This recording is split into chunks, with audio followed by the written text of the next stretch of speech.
Hi friends, my self doctor Shashi Boricha आपका मेरे channel पे बहुत बहुत स्वागत करती हूँ। आज मैं आपको एक कंडीशन एक्सप्लेन करूँगी जिसका नाम है टेस्टिकुलर एट्रोफी। मैं आपको बताऊँगी कि ये क्या होता है, इसमें क्या क्या सिम्टम आते हैं, इसके कॉज क्या है और साथ ही साथ कुछ होम्योपैथिक मेडिसिन जो आप इस कंडीशन के लिए यूज़ कर सकते हैं। लेकिन उससे पहले आप प्लीज़ मेरे चैनल को सब्सक्राइब कर लीजिए और जो बेल आइकन है उसे प्रेस कर लीजिए ताकि आपको मेरे आने वाली वीडियोज़ नोटिफिकेशन मिलता रहे। तो चलिए स्टार्ट करते हैं। सबसे पहले आखिर टेस्टिकुलर एट्रोफी क्या होता है।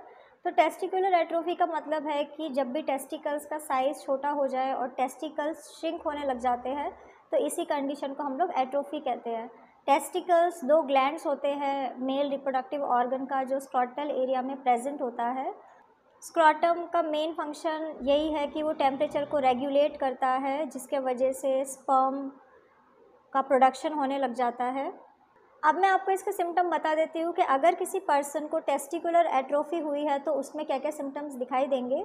तो सिम्टम्स प्यूबर्टी के पहले भी आ सकते हैं और बाद में भी आ सकता है। वो डिपेंड करता है कि आपको किस टाइम टेस्टिकुलर एट्रोफी हुई है और कितनी सीवियर हुई है। तो अगर किसी पर्सन को प्यूबर्टी से पहले टेस्टिकुलर एट्रोफी हो चुकी है तो उसमें कुछ सिम्टम्स आ सकते हैं, जैसे कि उनके फेशियल हेयर कम हो सकते हैं।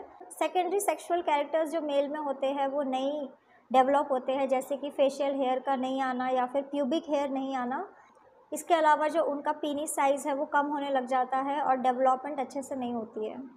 अगर किसी पर्सन को टेस्टिकुलर एट्रोफी प्यूबर्टी के बाद हो रही है तो उन्हें कई सारे डिफरेंट सिम्टम आ सकते हैं, जैसे कि ऐसे पर्सन का जो सेक्सुअल ड्राइव है वो कम होने लग जाता है, उन्हें लॉस ऑफ लिबिडो की कंप्लेन होती है, उनके सेक्सुअल डिज़ायर कम होने लग जाते हैं, फैंटेसीज़ कम होने लग जाती है।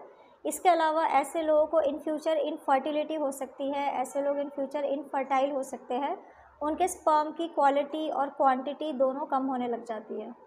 इसके अलावा ऐसे मेल्स की बॉडी में जो मस्कुलर मास है, मसल है, वो कम होने लग जाते हैं, मसल्स का डेवलपमेंट नहीं हो पाता है। ऐसे मेल्स की बॉडी में फ़ैट का डिपोजिशन ज़्यादा होता है और ज़्यादातर इनको फ़ैट बेली एरिया में हो सकता है या फिर इन्हें चेस्ट पोर्शन में फ़ैट का डिपोजिशन हो सकता है, जिसके वजह से उन्हें गायनेकोमेस्टिया हो सकता है। ऐसे मेल्स को फेशियल हेयर का ग्रोथ एब्सेंट भी हो सकता है या फिर धीरे धीरे उन्हें कम हो सकता है। इसके अलावा ऐसे मेल्स का जो प्यूबिक हेयर ग्रोथ है वो भी एब्सेंट हो सकता है या तो बिल्कुल ही प्रेजेंट नहीं होगा, और अगर डेवलप हो भी रहा है तो वो काफ़ी कम होगा।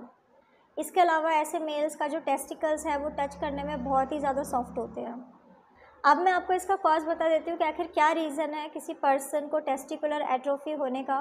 तो इसका मेन कॉज यही है कि अगर आपको कोई इन्फेक्शन हुआ है, जैसे कि आपको ऑर्काइटिस हुआ है। ऑर्काइटिस का मतलब है कि अगर आपको टेस्टिकल्स में इन्फ्लामेशन हुई है, कोई इन्फेक्शन हुआ है, तो उसके वजह से आपको ये कंडीशन हो सकती है। ऑर्काइटिस आपको वायरल इन्फेक्शन के वजह से भी हो सकता है, जिसके लिए मम्स वायरस रिस्पॉन्सिबल है, या फिर आपको बैक्टीरियल ऑर्काइटिस भी हो सकता है जो सेक्सुअली ट्रांसमिटेड इन्फेक्शन की वजह से होता है। जैसे कि अगर आपको क्लेमाइडियल या फिर गोनोरिया का इन्फेक्शन हुआ था तो उसके बाद भी आपको ये कंडीशन हो सकती है। इसके अलावा कई सारे और कॉज हो सकते हैं, जैसे कि एज एक बहुत ही इंपॉर्टेंट फैक्टर है। जैसे जैसे मेल्स की एज एडवांस होती है उनके बॉडी में हार्मोन की डेफिशिएंसी होने लग जाती है, जिसके वजह से उनका टेस्टिकल श्रिंक हो सकता है। इसके अलावा वेरिकोसील एक बहुत ही इंपॉर्टेंट कॉज है। अगर किसी मेल को वेरिकोसील हो चुका है तो उन्हें भी इन फ्यूचर टेस्टिकुलर एट्रोफी हो सकती है। इसके अलावा अगर किसी मेल को टेस्टिकुलर टॉर्शन हो चुका है या फिर किसी मेल का टेस्टोस्टेरॉन रिप्लेसमेंट थेरेपी चल रही है तो ऐसे मेल को भी टेस्टिकुलर एट्रोफी की कंप्लेन हो सकती है।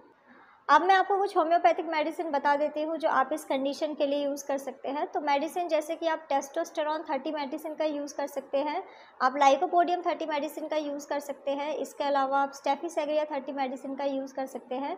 ये सारी की सारी मेडिसिन इस कंडीशन के लिए बहुत ही यूज़फुल मेडिसिन है। आपको 4 ड्रॉप दिन में 2 बार डायरेक्ट अपने टंग के ऊपर इस मेडिसिन को यूज़ करना होगा। सो फ्रेंड्स, ये था टेस्टिकुलर एट्रोफी। मैंने आपको बताया कि ये क्या होता है, इसमें क्या क्या सिम्टम आते हैं, इसके कॉज क्या है, और साथ ही साथ कुछ होम्योपैथिक मेडिसिन जो आप इस कंडीशन के लिए यूज़ कर सकते हैं। तो अगर आप किसी भी कंडीशन के लिए मुझसे कंसल्ट करना चाहते हैं तो आप मुझे मेरे व्हाट्सएप नंबर पे मैसेज कर सकते हैं, मैं आपको रिप्लाई करूँगी। तो अगर आपको मेरा ये वीडियो यूज़फुल और इन्फॉर्मेटिव लगा हो तो आप प्लीज़ इसको लाइक कर दीजिए, और साथ ही साथ आप मेरे चैनल को सब्सक्राइब कर लीजिए और जो बेल आइकन है उसे प्रेस कर लीजिए ताकि आपको मेरे आने वाली वीडियोस का नोटिफिकेशन मिलता रहे। तो आज के लिए बस इतना ही। Thank you.